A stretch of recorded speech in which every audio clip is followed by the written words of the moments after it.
With smoke bombs and drums, some 3,000 members of Ukraine's nationalist Azov Battalion marched through the capital, Kyiv.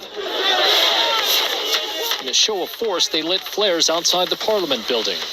It was a warning to the government against making any potential deal that would lead to elections in separatist-controlled territory of eastern Ukraine.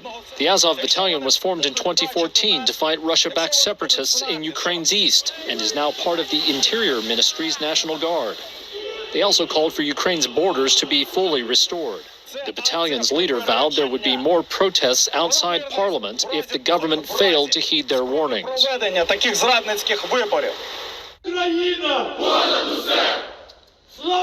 Ukraine above all, death to our enemies. The Azov movement holding a protest march outside the Justice Building in Kiev, calling for the dismissal of corrupt judges. Among the protesters is 24-year-old Lida Piatsela, who joined Azov relatively recently. She was attracted by the movement's aggressive stance in its fight for political goals. Lida is from Donetsk but fled to Kiev when the war broke out in 2014. She had a patriotic upbringing and was first introduced to Azov while at a youth vacation camp. Lida hears from a colleague that a new batch of recruits will be beginning training today.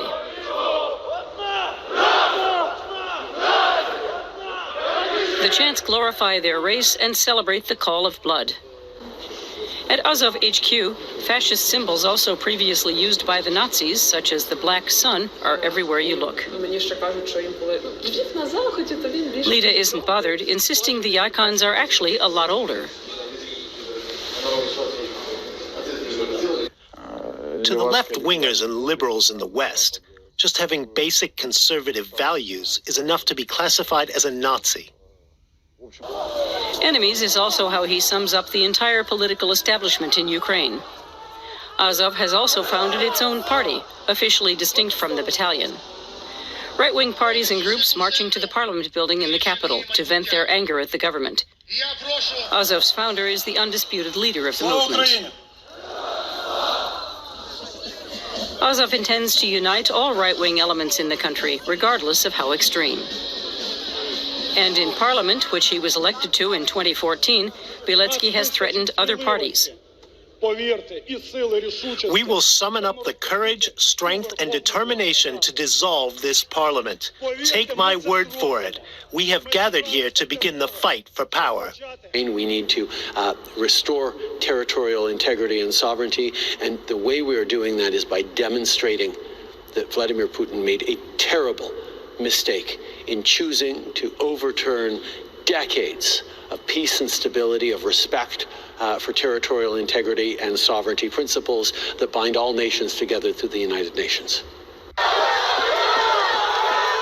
It seemed like an odd way to spend a Saturday, watching the blood sports at a festival for far-right extremists. This was the summer of 2019, and I'd gone to Ukraine to learn more about these groups. From the crowds, one thing seemed pretty clear about them. They weren't bothered by the fact that this event was organized by the Azov movement, a far-right group that has increasingly been linked to violence around the world. The shooter is linked to a 74-page manifesto filled with white supremacist rhetoric. FBI agents say he expressed a desire to travel to Ukraine to fight with a far-right paramilitary group. At least one member of an American hate group also trained in Ukraine, with Azov Battalion.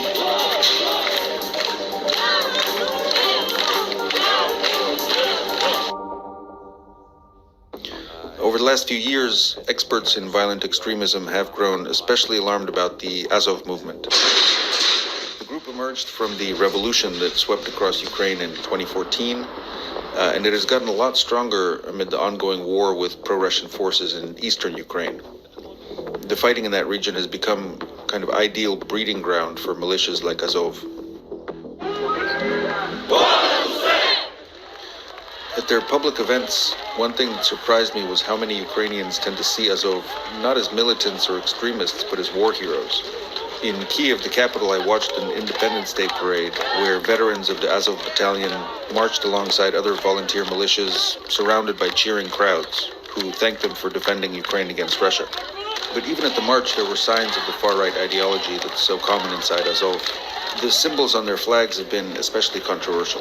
Azov says it combines the letters I and N for idea of nation, but extremism experts see it as an emblem of Nazism. The official symbol of Azov, it's a version of Volksangel. It was one of the symbols of one of SS division during the World War II. It is one of more or less usual symbols for neo-Nazi groups all over the world. And it's not just about their symbols. When it was founded in 2014, Azov drew many of its commanders and recruits from Ukraine's most notorious far-right groups, including outright neo-Nazis. We basically recruited everyone who could hold weapons in their hand when Ukrainian state was paralyzed and the defense of Ukrainian state was totally in the hand of Ukrainian volunteers. So there were many war adventurers, guys who believed that they are on a kind of ideological tour to save maybe the future of the West and so on and so forth. So the future of the white race? Or, yes, yes. Azov's paramilitary wing is now a major fighting force, with its own bases and training grounds near the front lines of the war against pro-Russian forces. After the Veterans Parade in Kyiv, I interviewed Andrei Biletsky, who founded the Azov movement in 2014. Воинское братство – это люди, которые не просто служили вместе, вместе проливали кровь, переживали гибель товарищей, сладость побед, охраны общественного порядка на улице. Мы создаем отряды самообороны, которые помогают поддерживать порядок на улицах. Azov's leaders have also tried to break into politics. They failed to win any seats in parliament during the most recent elections in 2019, but their plans in Ukraine are ambitious.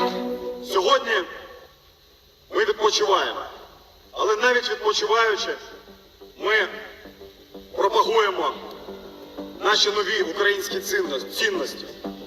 Бути сильними і сміливими, бути єдиними і відчувати братерство своєї нації.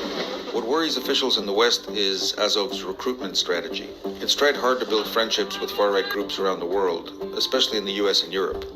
After World War II, communism became the bugaboo, and the Soviet Union became the enemy. And even though, and one of the things the CIA did right after World War II was hire a lot of Nazis. Guys who'd been Nazis were now recycled and brought into the CIA.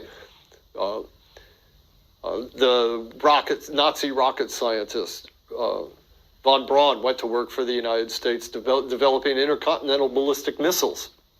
So the Nazi past was forgiven, and Nazis went to work for the United States, including a guy named Reinhard Gehlen, who'd been the Nazi military intelligence officer in charge of operations against the Soviets in Eastern Europe. So the CIA has been developing fascist assets in the Ukraine for 70 years. And every year since 1948, when the CIA went into operation, it has had a station in the Ukraine with a CIA officer who's running operations. And those operations have all been directed against first the Soviet Union, and after the collapse of the Soviet Union, against Russia. There's a lot of momentum that has built up over 75 years. Vast agent nets have been put in place.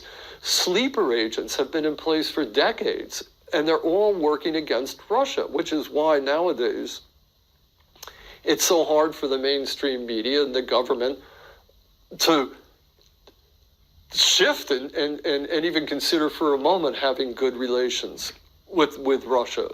NATO, its whole mandate and its whole reason for its existence has been to threaten and roll back Russia and eventually sabotage and subvert it and put it out of business. And Ukraine, the CIA's operations in the Ukraine are the cutting-edge vanguard of this effort. The chant Slava Ukraini, or Glory to Ukraine, echoing through the streets of Toronto today.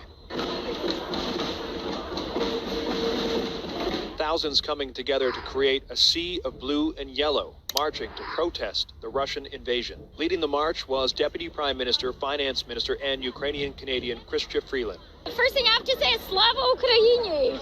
We also have to be really inspired by the courage of the Ukrainian people, of President Zelensky. Dundas and Bay Streets had to be temporarily closed as the huge crowd marched towards City Hall.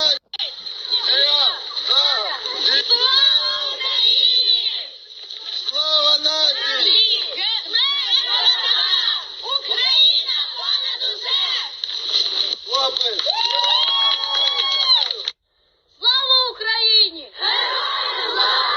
Слава нації! Україна! Слава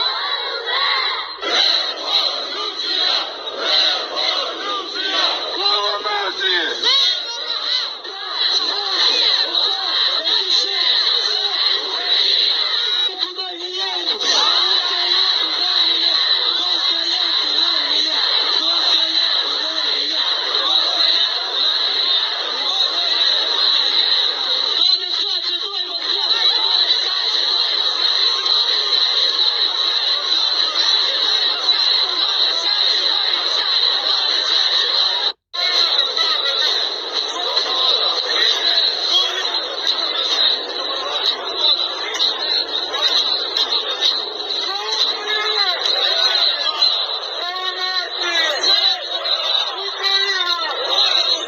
Ну що, москалику, поговоримо?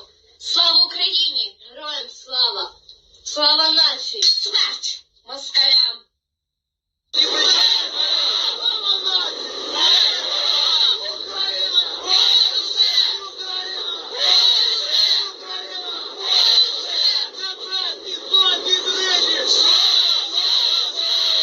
Новые фашисты